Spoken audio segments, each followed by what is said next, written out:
Hello everyone, welcome to my channel recipe with Madhu. పిల్లల lunch box ఖాళీగా తీసుకొని రావాలంటే ఈ రెసిపీ అయితే మీరు తప్పకుండా ట్రై చేయాలి. క్యారెట్ రైస్ అనేది ముందుగా స్టవ్ ఆన్ చేసి ప్యాన్ పెట్టి నూనె కానీ లేదా గీ అయినా వేయచ్చు. వేసి ఆయిల్ బాగా వేడెక్కిన తర్వాత ఆవాలు, జీలకర్ర, మినపప్పు, శనగపప్పు అనేది వేయండి. ఇప్పుడు మీకు కావాలి అంటే పిల్లలకి ఇష్టమైతే జీడిపప్పు కూడా ఇందులో వేసుకోవచ్చు. తర్వాత పచ్చిమిర్చి, ఎండుమిరపకాయలు చిక్కుకొని వేసుకోవాలి. తర్వాత కరివేపాకు అనేది యాడ్ చేసుకొని బాగా ఫ్రై చేసుకోవాలి. ఇవి బాగా వేగిన తర్వాత మనం అందులోని క్యారెట్ అనేది వాష్ చేసుకొని బాగా తురుముకొని ఉంచుకోవాలండి. ఇలా గుండెలాగా అవి వేసుకొని బాగా ఫ్రై చేసుకోవాలి. ఇప్పుడు మనకు కావాలి అంటే ఉప్పు, కారము అవన్నీ ఇప్పుడు యాడ్ చేసుకోవచ్చు. గరం మసాలా, ధనియాల పౌడర్ యాడ్ చేసుకొని బాగా వేగిన తర్వాత ఉడికించి ఉంచిన అన్నాన్ని కూడా అందులో వేసుకొని బాగా మిక్స్ చేసుకోవాలి. మీరు చివరిగా కావాలి అంటే కొత్తిమీర అనేది కూడా యాడ్ చేసుకోవచ్చు.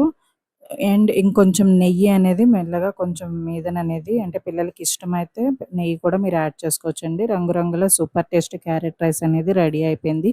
ఈ రెసిపీ మీకు నచ్చినట్టయితే లైక్ చేయండి, షేర్ చేయండి. ఇంకా ఇలాంటి రెసిపీస్ కోసం రెసిపీ విత్ మధు ఛానల్ని సబ్స్క్రైబ్ చేసుకోండి. Thanks for watching.